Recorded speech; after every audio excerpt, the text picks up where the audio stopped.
노후 대비 1순위라던 전원주택, 왜 노후 리스크가 되었나? 은퇴를 앞두고 있거나 막 은퇴를 한 사람들이 가장 많이 하는 상상 중 하나가 있습니다. 아침에 눈을 뜨면 창밖으로 보이는 푸른 산, 커피 한 잔 들고 마당에 나가 새소리를 듣는 살. 도시는 젊을 때나 사는 거지, 노후엔 전원이지. 이 말 한 번쯤은 들어봤을 겁니다. 아니, 직접 해본 말일 수도 있죠. 실제로 상담을 하다 보면 노후 대비는 전원주택 하나 있으면 끝 아닌가요? 라는 질문을 꽤 자주 듣습니다. 집값 오르고 공기 좋고 조용하고 무엇보다 내 집이 있다는 안정감. 그래서 전원주택은 오랫동안 노후 대비의 1순위처럼 여겨져 왔습니다. 그런데 이상합니다. 막상 은퇴하고 5년, 10년이 지나면 전원주택 때문에 노후가 더 불안해졌다는 이야기도 동시에 늘어납니다. 꿈이었던 전원주택이 왜 어느 순간 노후 리스크가 되어버린 걸까요? 전원주택, 문제는 집이 아니라 노후의 시간이다. 전원주택 자체가 나쁘다는 이야기는 아닙니다. 문제는 우리가 전원주택을 노후의 삶 전체를 책임질 대안처럼 생각해왔다는 데 있습니다. 노후는 생각보다 단순하지 않습니다. 은퇴 후 삶은 최소 2030년, 길게는 40년까지 이어집니다. 이 시간 동안 필요한 건 집 한 채가 아니라 이동성 의료 접근성 생활 편의연금 흐름 같은 아주 현실적인 요소들입니다. 전원주택은 은퇴 초반 몸도 마음도 비교적 건강할 때는 만족도가 굉장히 높습니다. 하지만 시간이 지날수록 단점이 하나씩 모습을 드러냅니다. 그리고 그 단점들은 대부분 나중에 생각해도 되겠지 하고 미뤄뒀던 것들입니다. 리스크 1 나이 들수록 고립이 현실이 된다. 전원주택의 가장 큰 매력은 조용함입니다. 그런데 이 조용함은 나이가 들수록 고립으로 바뀔 가능성이 큽니다. 은퇴 전에는 주말마다 내려가도 괜찮습니다. 이웃과의 관계도 가끔 인사하는 사이 정도면 충분하죠. 하지만 은퇴 후에는 하루 종일 매일 그 공간에 머물게 됩니다. 갑자기 사람이 그리워지고 말할 상대가 없어집니다.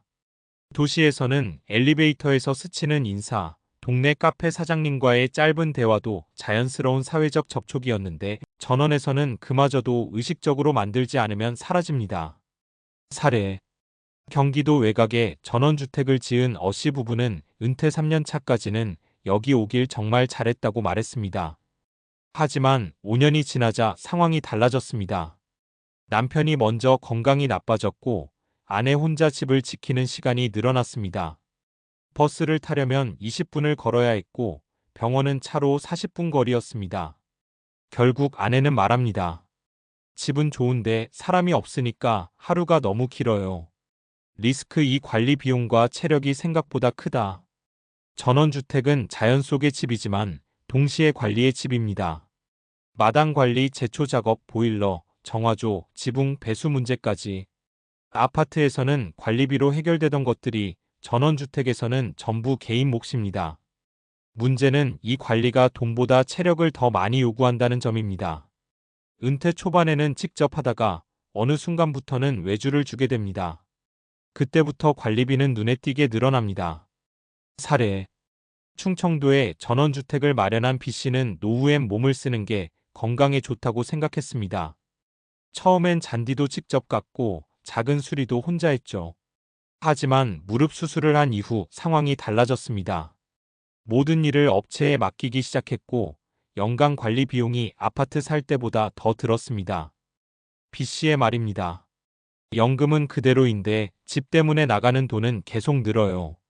리스크 3 현금화가 어렵고 선택지가 줄어든다. 노후에는 유연성이 중요합니다. 건강이 나빠질 수도 있고 자녀 근처로 이동해야 할 수도 있습니다. 이때 전원주택은 발목을 잡는 자산이 되기 쉽습니다. 전원주택은 팔기도 임대하기도 쉽지 않습니다. 도심 아파트처럼 수요가 안정적이지 않기 때문입니다. 결국 팔고 싶어도 못 파는 집이 되어버리는 경우도 적지 않습니다. 사례. 전라도에 전원주택을 지은 C씨는 아내의 병간호를 위해 도시로 돌아가야 했습니다. 집을 내놓았지만 2년 동안 매수자가 나타나지 않았습니다. 도시에서는 월세를 내며 살고 전원주택은 비워둔 채 관리비만 나갔습니다. C씨는 이렇게 말합니다. 집 하나로 노후가 안정될 줄 알았는데 오히려 짐이 됐어요.